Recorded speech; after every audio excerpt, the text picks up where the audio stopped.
Muy buenas noches y bienvenidos a Objetivo Lanzarote. Hoy nos vamos a centrar en la pobreza, en la situación económica de España, de Canarias y también de Lanzarote, porque hay muchas familias que lo están pasando mal, porque hay muchas familias que no llegan al final de mes y hemos visto cómo la pandemia ha dejado en entredicho muchas de las actuaciones de la administración pública, porque a día de hoy el tejido social está muy deteriorado y cada vez son más las personas que necesitan ayuda de diferentes instituciones.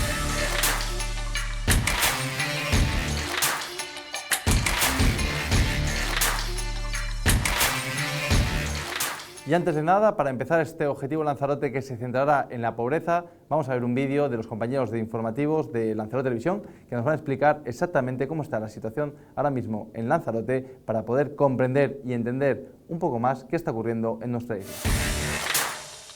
El gobierno de Canarias no ha realizado desde 2020 su informe sobre la pobreza en el archipiélago y sin embargo no hace falta investigar mucho para saber que estos dos últimos años han sido demoledores para la economía de las familias de nuestra comunidad. Primero fue una pandemia y un confinamiento brutal que frenó en seco a la economía canaria. Y cuando el turismo y los principales motores económicos comenzaban a funcionar correctamente llega la guerra de Ucrania y una superinflación de hasta el 9,8%. Cifras de subida del precio de la cesta de la compra que no se veían desde mediados de los años 80 del pasado siglo. Según fuentes consultadas como Cáritas o el informe económico del BBVA, unas 630.000 personas en Canarias son pobres y lo que es peor, de ese total, casi la mitad, 300.000, viven en la pobreza severa. Además, se ha incorporado una nueva clase de pobre, aquel o aquella persona que a pesar de contar con puesto de trabajo no llega a final de mes para poder subsistir dignamente. El estudio de Cáritas Diocesana ha revelado que en la provincia de Las Palmas, es decir, en las islas de Gran Canaria, Fuerteventura y Lanzarote, se atendió en 2021 a 14.774 familias, cuando un año antes, en 2020, ayudó a algo menos de 2.500 hogares. En Lanzarote, instituciones como Calor y Café, la propia Cáritas o el Banco de Alimentos han jugado un papel vital para la subsistencia de numerosas familias. La organización que dirige Sorana llegó a superar la centena de familias a las que se alimentaba en plena pandemia. Ahora es algo menor, pero se ha quedado una sociedad quebrada con la imposibilidad de afrontar el pago de cuestiones elementales como la comida, la electricidad o el combustible. Todos ellos víctimas de una inflación que ronda el 9% en estos momentos. Tanto Cáritas como Servicios Sociales de Arrecife como Calor y Café coinciden a la hora de dibujar el perfil de persona pobre en nuestra isla. Personas, más mujeres que hombres, que han trabajado sin cotizar, que se encuentran en una horquilla de edad comprendida entre los 45 y 59 años de edad, que tras haber perdido su empleo tienen serios problemas o casi ninguna posibilidad de encontrar uno nuevo, además de, lógicamente, contar con escasa formación y conocimientos específicos de una profesión. Hoy, en Objetivo Lanzarote, analizamos una de las cuestiones que más debería preocupar a nuestros dirigentes, la pobreza. Y la primera persona que escuchamos es a Vidina Espino, consejera del Parlamento del Gobierno de Canarias, en este caso del Grupo Mixto, que nos asevera y nos confirma que en Canarias hay 600.000 pobres. Nos dicen los últimos datos que la situación de pobreza en Canarias es de 630.000 personas en situación de pobreza y la mitad de ellos prácticamente 300.000 en pobreza material severa. Yo creo que son unas cifras muy preocupantes y que hasta ahora el gobierno ni de España ni de Canarias ha dado respuesta. Seguimos estando cada vez más alejados de la media nacional y, por ejemplo, el famoso ingreso mínimo vital que se nos dijo que iba a ser la solución para atender a estas personas. En el caso de Canarias se han denegado 8 de cada 10 solicitudes. No tiene ningún sentido que, por ejemplo, en el País Vasco, una comunidad autónoma rica, donde las tasas de pobreza son mucho menores que en Canarias, se estén pagando prácticamente el mismo número de ingresos mínimos vitales que en Canarias. Y un dato económico, la inflación ha hecho mella en el tejido social español y especialmente en el de Canarias. Hemos visto recientemente los datos del informe FOESA, los datos del informe de Cáritas, tenemos la encuesta de población activa, la EPA, que nos habla del incremento de pobreza con toda claridad. Está subiendo, ha subido la pobreza, algo que era inevitable en una situación de pandemia que nos dejó con un cero turístico y con tantísima gente sin ingresos, y ahora que parece que empezamos a recuperarnos económicamente nos encontramos con una situación de inflación que hace que nuestros trabajadores pues tengan menos poder adquisitivo, sean trabajadores más pobres y los que no trabajan pues ya la situación creo que no hace falta explicarla, ¿no? Si con empleo miles de personas tienen problemas para enfrentar los gastos básicos de la vida diaria, las personas que no tienen empleo ya están en situación de pobreza extrema. Y nos hemos acercado a Calor y Café y Sorana nos ha explicado cómo estaba la situación antes, durante y después de la pandemia. Creo que antes de comenzar la pandemia ya estábamos bastante mal, bastante antes, porque yo recuerdo que en febrero un señor que era autónomo, que tenía una empresa de autónomo, ya desde enero la dio de baja porque veía que no tenía cómo pagar la seguridad social y él no quería endeudarse. Nosotros en aquel tiempo teníamos 25 familias que todos los meses recogían la comida aquí y otras casi 30 familias que venían cada 2 meses o de manera puntual, venían a pedir comida. O sea que eran casi unas 50 familias las que recibían la comida aquí y muchas familias conejeras, no eran de fuera. Hoy, cuando la pandemia fue ya el no va más, ¿no? O sea, un desbordamiento de gente impresionante.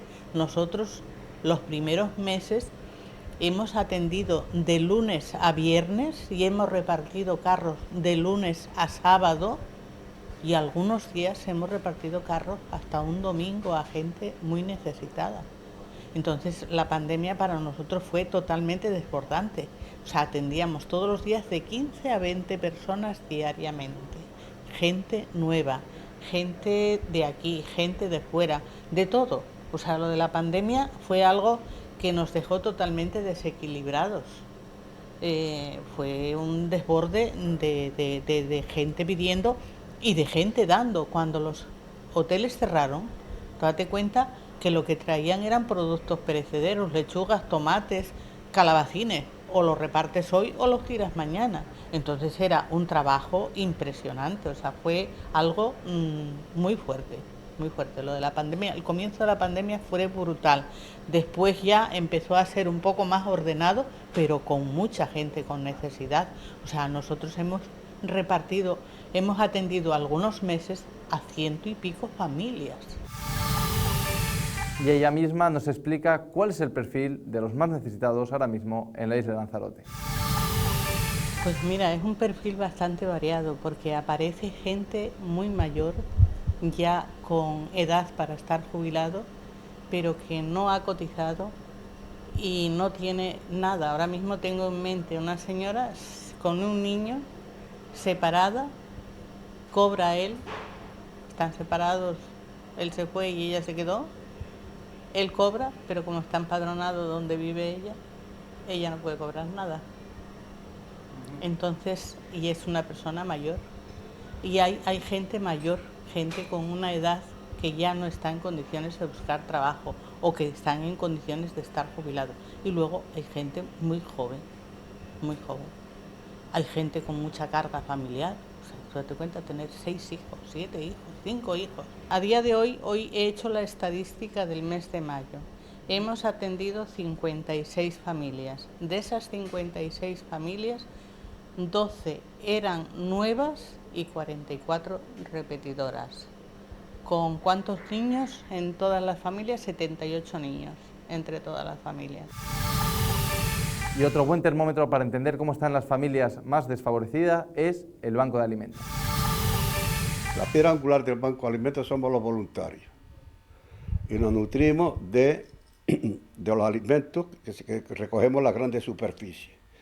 Esto se inventó en Estados Unidos en los años 60 y pico y vamos recogiendo. Ahora acabamos de terminar el día 4 una recogida de una operación kilo que le llamamos nosotros.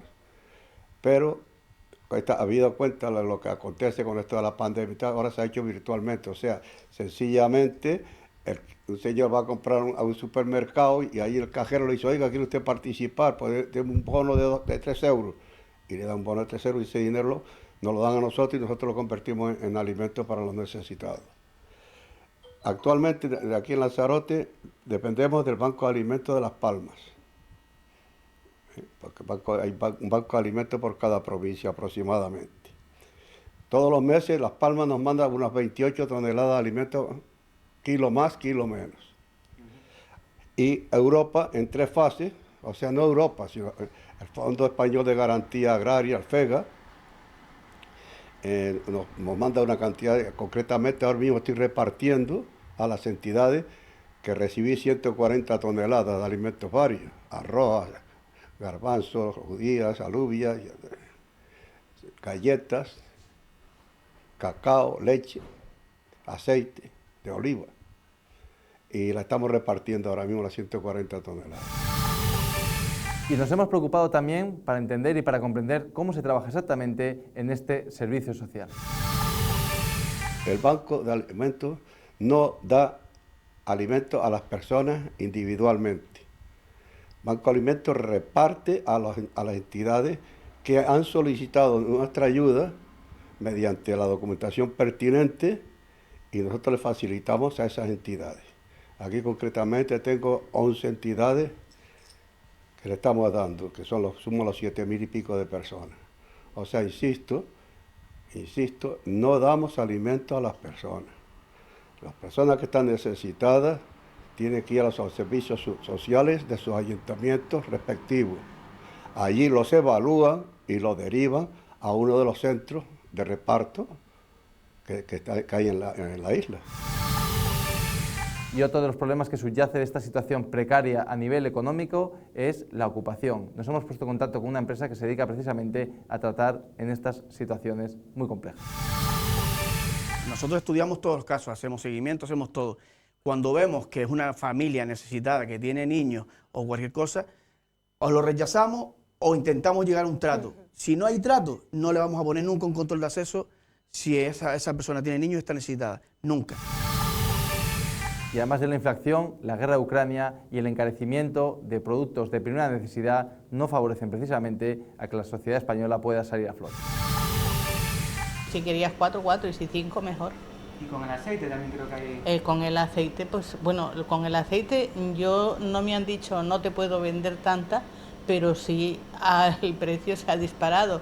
De 7 euros y poco que compraba una garrafa de 5 litros, pues ahora cuesta 18, casi 19 euros, o sea, 5 litros, ¿no? Y si compro un litro, pues vale 3 euros y pico. En Arrecife, por ejemplo, hay muchas personas en situación de exclusión social e incluso muchas familias con trabajo no llegan prácticamente a final de mes. Nosotros desde los servicios sociales sí que estamos atendiendo personas que aún estando trabajando no llegan a final de mes, dada que la inflación ha subido, la cesta de la compra está mucho más cara. La mayoría de personas que atendemos, en los perfiles de usuarios que tenemos, el 65% son mujeres. Y también lo que detectamos en los servicios sociales, pues en la franja de edad de 50 a 59 años es donde le cuesta conseguir trabajo. No hay un trabajo estable, no hay un trabajo que diga con jornada a media jornada, las familias no llegan a final de mes aún estando trabajando y no hay una estabilidad lo que es en el empleo. Personas que están trabajando, familias que están trabajando, pero al final no llegan a final de mes. No llega, por un lado, tenemos pues la precariedad del trabajo, la poca hora contratada, eso por un lado.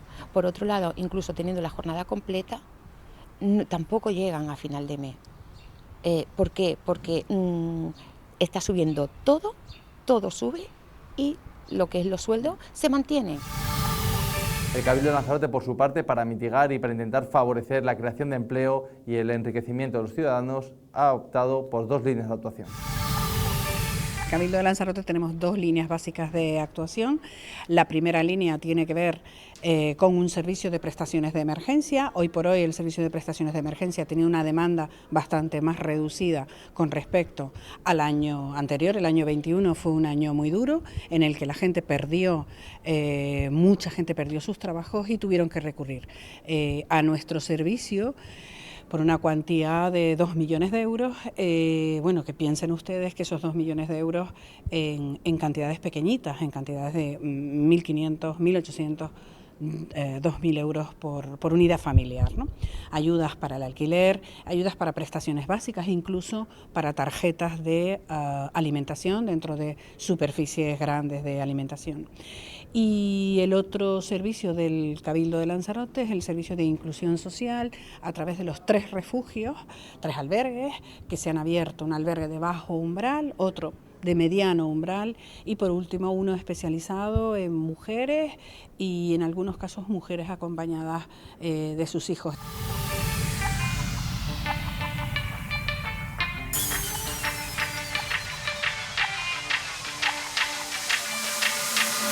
Continuamos en Objetivo Lanzarote hablando de pobreza y entrando un poco más en detalle a través del diálogo, en este caso con nuestro invitado, con Tomás López, que repite en Objetivo Lanzarote, pues para que nos comente también sus sensaciones en torno a esta situación crítica, según hemos escuchado en boca de muchos políticos de diferentes ámbitos, para una comunidad autónoma como Canarias, que especialmente se está viendo muy afectada por una pobreza generalizada que afecta a un porcentaje muy alto de la población. Tomás, ¿qué tal? Muy buenas noches. Buenas noches, Guillermo. Bienvenido de nuevo a Objetivo Lanzarote. Gracias por invitarme. Hemos escuchado a lo largo del programa muchos testimonios, diferentes personas de diferentes ámbitos, dando su punto de vista. La parte política es interesante porque aportan datos y también hemos escuchado, Tomás, pues a gente que trabaja directamente con los más desfavorecidos, ¿no? Escuchamos, por ejemplo, a Sorana, ¿no?, de Calor y Café, y nos explicaba un poco la situación real, sobre todo en la que se encuentra Lanzarote. Te quería preguntar un poco por tu visión de, digamos, de este nuevo tejido empobrecido en Canarias, si tú tienes la sensación de que es tan notable como nos han explicado en los totales nuestros invitados. Sí, bueno, de la pobreza siempre se puede hablar y las dos visiones tienen su sesgo, ¿no? O con números, que corres el riesgo de perder de vista que lo que hay detrás son personas y vivencias y situaciones, ¿no? Pero bueno, te da una visión general y también de casos, ¿no?, o de situaciones que te encuentras. Yo, personalmente, luego hablaremos si quieres de los números, yo veo la pobreza sobre todo en el entorno en el que trabajo, ¿no? Yo trabajo en un instituto. Soy profesor de un instituto de barrio, de Arrecife, ¿no?, de la extrarradio de Arrecife, en donde la mayor parte de las familias que comparten con nosotros el centro educativo pues son familias que trabajan sobre todo en el turismo, en la hostelería, o sea, son los hijos y las hijas de las camareras de piso, de los camareros, o sea, generalmente gente trabajadora, gente que está trabajando pero que forma parte, algunos también están en el desempleo, pero de ese tipo de trabajos más precarios, con poca seguridad, que han visto muy duro o han vivido con mucha dureza todo lo que ha sido la pandemia y la pospandemia. Y pues ahí es donde yo noto esa situación, o sea, noto familias que están pendientes, por ejemplo, del préstamo de libros que hace la consejería, porque si no, no hay libros, o sea, si no te los da la consejería o no te los presta, no hay libros, y hay familias o chicos que por un parámetro, por lo que sea, que no cumplen con alguno de los requisitos, se quedan durante el curso entero sin libros. Te encuentras con familias que tienen el desayuno escolar, que es un bocadillo y un zumo en el que le dan en la cafetería del instituto, pero que si sacas a esos chicos fuera de clase, por ejemplo, para una excursión, no se compran un bocadillo porque no tienen un euro y pico. Y que además es una pobreza que se retroalimenta o que es difícil salir de ese círculo vicioso, ¿no? Porque nos encontramos, por ejemplo, con brecha digital, cuando muy buena parte de los contenidos, de los estudios, ¿no?, pues hoy en día se hacen a través de lo que ofrece Internet, dificultades para tener una atención sobre los hijos, porque son gente que está sobreviviendo, o sea, no está viviendo, no está disfrutando de la vida, está sobreviviendo y mirando qué es lo que va a hacer al mes siguiente, ¿no? Entonces, esas familias, sus hijos en ocasiones también tienen dificultades para salir adelante, porque están en ese mundo de tensión, de dificultad de salir adelante, de cómo pago el alquiler, de mis padres tienen este problema, de cómo viven esta situación, y por lo tanto eso pues en ocasiones también lleva en otros no, por suerte, ¿no?, pero a dificultades en el rendimiento académico, y te das cuenta de que la pobreza es un bucle o la desigualdad, porque ellos no tienen culpa de ser pobres, es que esta es una sociedad muy mal distribuida, es un bucle en el que es muy difícil salir a no ser que haya unas políticas públicas potentes para evitarla, ¿no? Y eso se ve en Lanzarote, se nota en esta isla y especialmente en esos entornos, ¿no?, de barrio, de clases trabajadoras que no son ni 2 ni 3, o sea, son miles de personas. Bueno, además de esto, Tomás, luego seguiremos un poco andando en el tema, pero precisamente lo quería llevar a tu campo profesional, en este caso la docencia, ya lo has adelantado y ya ligeramente lo has tocado. Hoy en día creo que se ha incorporado, ¿no?, al tejido educacional de los institutos, de los colegios, desde pequeñitos incluso, la incorporación, por ejemplo, de tablets, de material electrónico que tiene un coste. Te quería preguntar por esa situación en particular, porque no sé si tú has detectado que, no sé si es algo generalizado, pero si hay chicos o chicas jóvenes que tienen dificultades, pues, por ejemplo, para entregar la tarea en casa porque cuando tienen conexión a internet o tienen que trabajar en el colegio o no tienen igual capacidad económica pues para desembolsar X dinero para comprar una tablet, para comprar... ¿Eso en la educación se está notando? Sí. En digital o en analógico la pobreza es algo que se nota y que marca el rendimiento de los chicos. En digital es más costoso. No sé, porque los libros de texto, bueno, por ejemplo, son son carísimos, ¿no? Porque en ocasiones lo hemos debatido dentro de los departamentos incluso de si apostar por lo digital, porque en ocasiones la compra de una tableta, por ejemplo, te puede servir para todas las materias y luego los contenidos te los da. Pero bueno, en digital o en analógico es costoso, pero concretamente, más que el tener o no la tablet, que efectivamente eso fue una cosa que se vio sobre todo en el confinamiento estricto, ¿no? Es decir, cuando de repente además fue de un día para otro, con lo cual no hubo capacidad de planificación por parte de la administración educativa y de un día para otro las clases pasaron a ser digitales, ¿no? O pasaron a ser cuando estuvimos, digamos, metidos en las casas y fue muy difícil porque es que había familias completas que lo único que disponían era a lo mejor de un terminal móvil para todos, por ejemplo. Para todos y con unos datos muy limitados, ¿no? Y eso lo seguimos viendo. Es verdad que se ha puesto un poco al día o se ha puesto bastante, o lo ha intentado la administración educativa, ¿no? Y hay préstamo también en este caso de tablets y demás, pero desde luego hay cosas que siguen fallando. Es decir, porque tú puedes, a lo mejor te pueden prestar la tablet, incluso el pincho en ocasiones, pero la conexión no siempre igual de segura, incluso la competencia digital de los jóvenes que son nativos digitales y que tienen una, digamos, una asiduidad en el uso de este tipo de materiales con los que no lo son, ahí marca otra brecha que se suman a todas las brechas que ya tienen que sufrir, ¿no? Tomás, hablábamos antes de datos y además coincido mucho con tu comentario, que al final, desgraciadamente, cuando en este caso la parte política habla de la pobreza o del paro, se hablan de números, de cantidades y se enfría un poco la situación real que hay detrás de cada uno de esos números, ¿no? Pero así, para que nos hagamos una idea, estamos hablando del 25% de la población de Canarias, es decir, unos 600.000 de 2,2 millones de habitantes que tiene Canarias, están ahora mismo en un umbral de pobreza. Y el 50%, es decir, unos 300.000 aproximadamente, están encasillados dentro de una pobreza extrema. ¿Qué te parecen esos números como sociedad? Repito, de un porcentaje pues de 1 de cada 4 personas está precisamente encasillado en ese umbral de pobreza. Bueno, aquí podríamos hacer un ejercicio, digamos, de antipolítica, ¿no? De meternos con los políticos y de lo que han hecho los políticos y demás, pero también hay que mirar, yo creo, al tejido socioeconómico de estas islas, ¿no? O sea, a qué nos dedicamos en Canarias para entender estos datos. Es decir, vivimos de un turismo que por lo general o en un alto grado ofrece trabajos muy precarios frente a una realidad socioeconómica también de unos precios al alza, de unos alquileres carísimos. Es decir, tenemos en Canarias tenemos la disparidad de tener los sueldos más bajos, pero al mismo tiempo la cesta de la compra más cara, los alquileres entre los más caros de todo el Estado, y entonces eso solamente lleva, obviamente, al empobrecimiento, y además nos estamos encontrando, porque antes, hasta hace un tiempo, la pobreza era algo que solíamos asociar a lo mejor a la marginalidad, a situaciones de desempleo, situaciones, digamos, coyunturales en la vida de las personas, pero nos estamos dando cuenta de que la pobreza es cada vez más, o la desigualdad, porque esto es un problema de desigualdad, un problema estructural, es decir, de gente que está trabajando, de gente que hace todo lo posible, que ya no está en su mano el cambiar la situación, y que siguen siendo pobres porque, claro, es que con sueldos que en muchos casos en Canarias hay muchísima gente con sueldo mínimo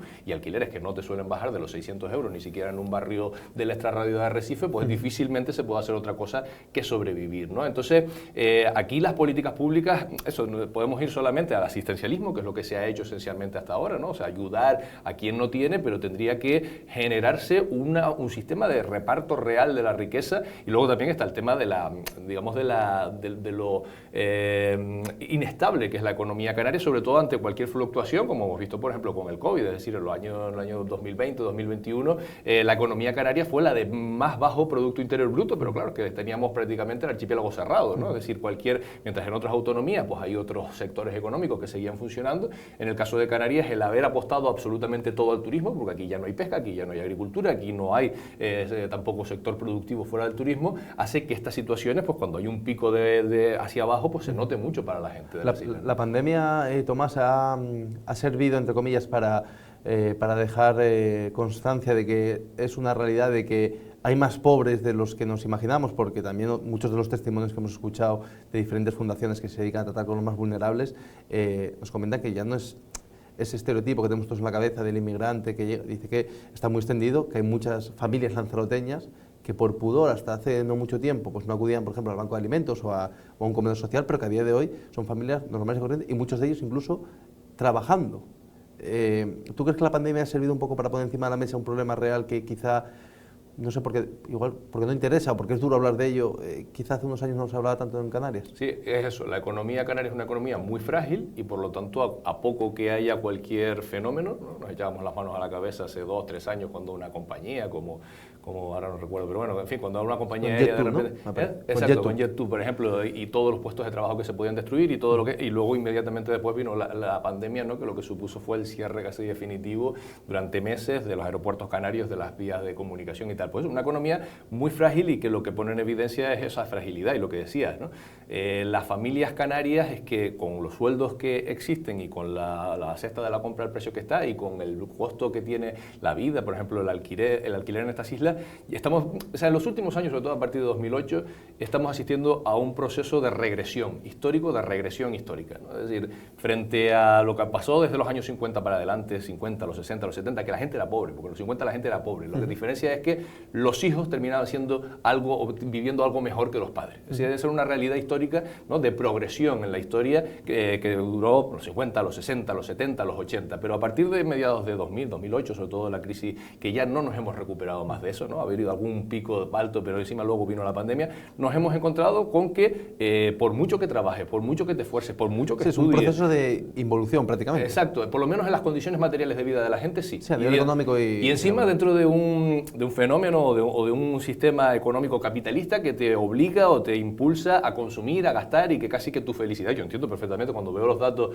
por ejemplo, de problemas mentales que tiene la gente, de situaciones de salud mental, de que 1 de cada 3 adolescentes tienen pensamientos suicidas en estos momentos, ¿no? Eso es una realidad con la que nos encontramos, sobre todo quienes trabajamos con jóvenes, es que es lógico porque hay unas expectativas vitales que tiene la gente en este mundo del consumismo y del capitalismo, que luego la realidad material en la que viven, de sueldos de 1.000 euros con alquileres de 600 y con cesta de la compra totalmente desorbitada, te asfixia. Entonces, esto está afectando mucho, o sea, a la gente en todas sus facetas, incluida la salud mental o la realidad que viven en el día a día. Y ya la última, Tomás, hablamos muchas veces de que España es un país emisor, ¿no? de talentos. ¿Por qué? Porque aquí la situación laboral en general es precaria, más los sueldos, también poco reconocimiento a nivel internacional y muchos de los futuros arquitectos, de los futuros médicos, intentan buscar salidas, o sobre todo la rama de la investigación, la rama de la ciencia en otros países.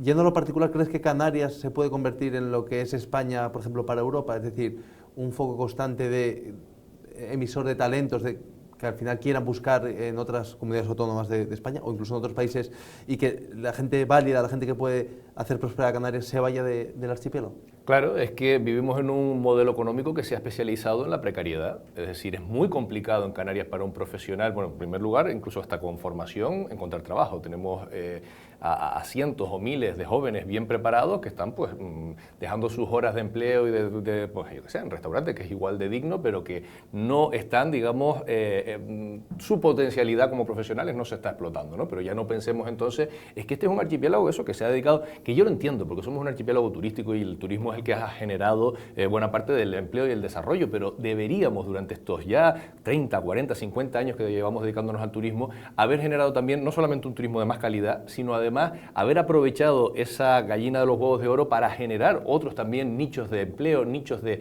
en fin, el I+D+I, las energías renovables, haber apostado por mantener por lo menos algo de una agricultura de calidad, de una pesca de calidad, y nada de eso existe en Canarias. Entonces, claro, somos un generador, a mí Canarias cada vez se me parece mucho a un país desarrollado, por lo menos desde el punto de vista, vale, de infraestructuras públicas y demás, pero en las condiciones de vida de la gente, en lo que se tiene que dedicar la gente, en las, sí, en fin, en las alternativas que te ofrece este archipiélago, pues con más parecido a países en vías de desarrollo, ¿no? Donde la gente pues se forma y de hecho además se invierte, y eso es una tristeza, ¿no? Se invierte muchísimo en educación, en las universidades canarias y demás, para que luego la gente tenga que terminar emigrando del archipiélago.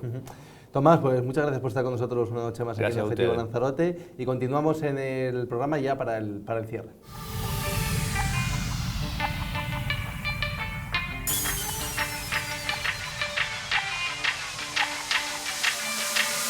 Nos despedimos de este Objetivo Lanzarote. Esperemos que les haya servido por lo menos para situar bien la realidad, escuchando testimonios, escuchando diferentes voces para explicarnos exactamente qué está ocurriendo en España y en Lanzarote, y sobre todo para analizar qué nos espera de cara al futuro. Buenas noches.